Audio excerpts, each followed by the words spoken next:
Thank you very much for being with us. At least 27 Palestinians have been killed in a situation in the Gaza Strip, which is causing great alarm among all concerned watching from the sidelines. And this is the problem, of course. This has been going on for such a long time. A hospital in Rafah on Gaza's southern border reported 184 people were wounded, as well as those who were killed.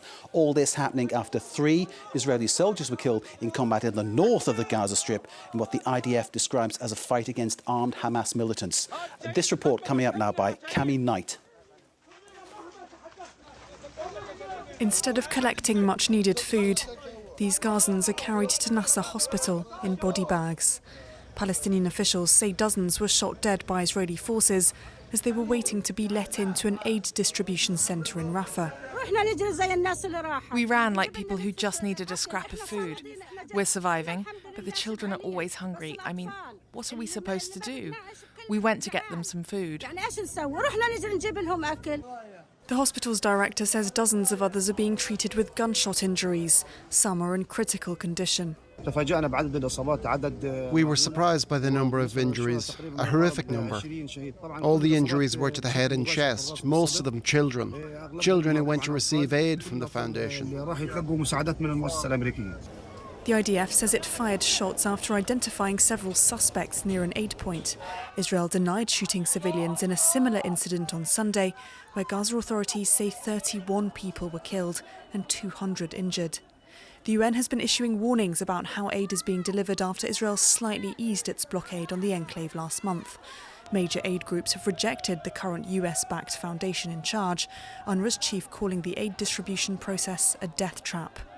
Israel set up the Gaza Humanitarian Foundation as a way to bypass the UN, claiming an alternative was needed to stop Hamas from stealing the aid. The UN warns 100% of the enclave is now at risk of famine. Coming out with that report, let's get some broader analysis and bring in Arwa Damon. Arwa is founder of the International Network for Aid, Relief and Assistance, INARA. And Arwa, you will recognise as a former CNN Senior Correspondent whose reporting has done so much to highlight the plight of the people that she is actually helping right now. Arwa, pleasure to have you here on France 24 as always. I'm wondering what your view of the situation is, given we've seen another series of deaths, people seeking aid, seeking assistance, going to where they think they will get it, but finding bullets coming the other way. What's your take on the whole situation at the moment?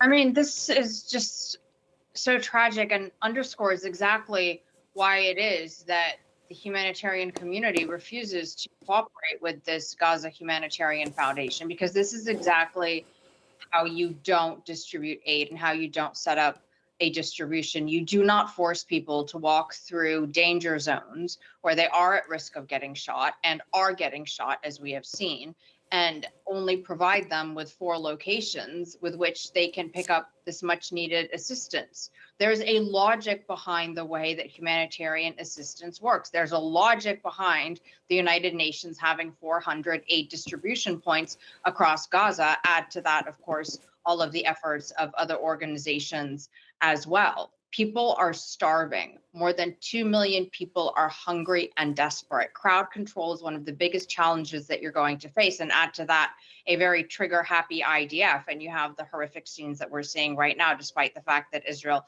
continues to deny that it actually shot at people. I was actually just reading a message from a friend of mine whose acquaintance described to her what he went through. This is a young man, 21 years old. He knew it was risky, but his family was starving. And he talks about how they gathered, along the route, waiting to be sort of ushered to move forward.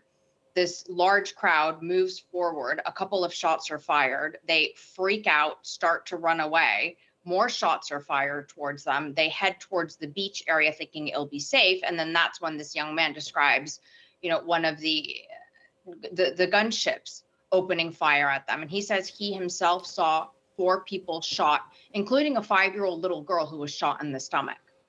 Well, this is absolutely horrific what you're describing, and it gives the lie to what the Israeli Defense Force, IDF, is always saying as targeting suspects, targeting specific individuals, targeting Hamas operatives.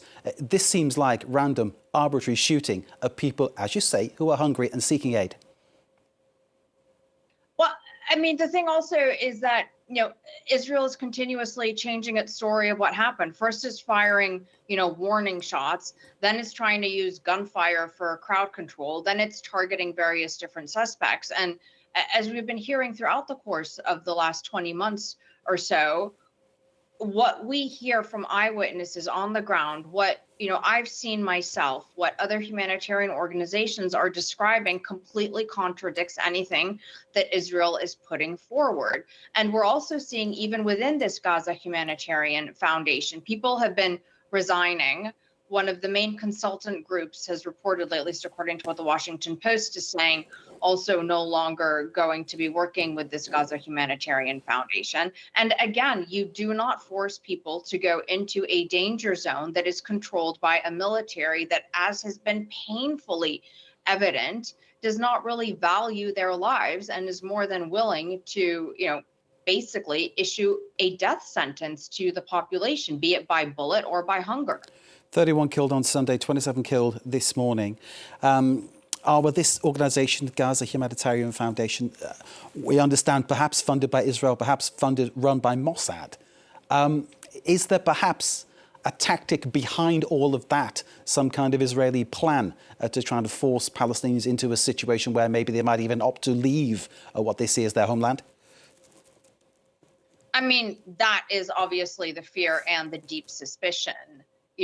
A lot of the criticism also that was being leveled at the GHF was because they were going to be requiring, people to be screened, that it was going to force the population to initially move sort of south towards where these hubs are located, or at least cluster them around the areas in these hubs, effectively enforcing a forced displacement. Whereas if you look at how humanitarian aid is distributed, you don't really force the population to walk 6 or 7 hours to pick up a food parcel. You actually deliver aid mostly or as closely as possible to where the population is located. Now, if you speak to people in Gaza, they will tell you that from the get-go, Israel's goal was to create conditions in Gaza itself that would actually force the population to move, because it's the food deprivation that we're seeing right now, but it's also the complete and total destruction of any sort of infrastructure that is actually, life-sustaining, never mind what is needed to be life-saving. And so, yes, if you ask someone in Gaza right now, does this feel like yet another move to force the population to eventually be so despondent that they will leave Gaza? They'll say absolutely yes. This is part of the strategy and has been all along. And it's worth underlining for people watching wherever they are in the world that this is something that has clearly got worse since March, since Israel restarted its offensive. And it's worth pointing out too that in January, it was then that the plug was pulled by Israel on the UN's Relief and Works Agency operation within the area too. And of course, UNRWA, as it's known, have been helping Palestinians since 1948, disrupting completely the system that was set up, replacing it with something which clearly is not working or is there for another purpose.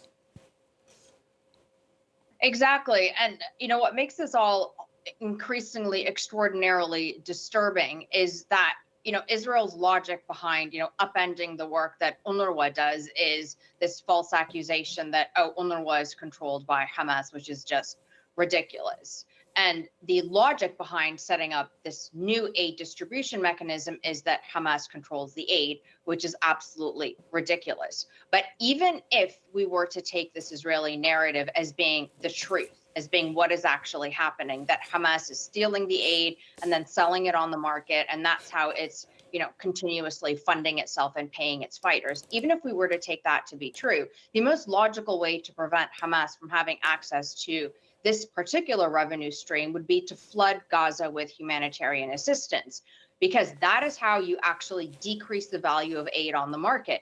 You flood it with aid so that a bag of flour doesn't cost $600, and so that a can of peas is not worth more than, metaphorically speaking, a bar of gold.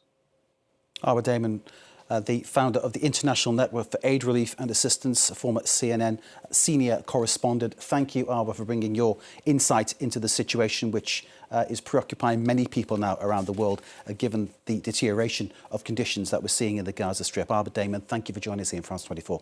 We appreciate your time. Thank you.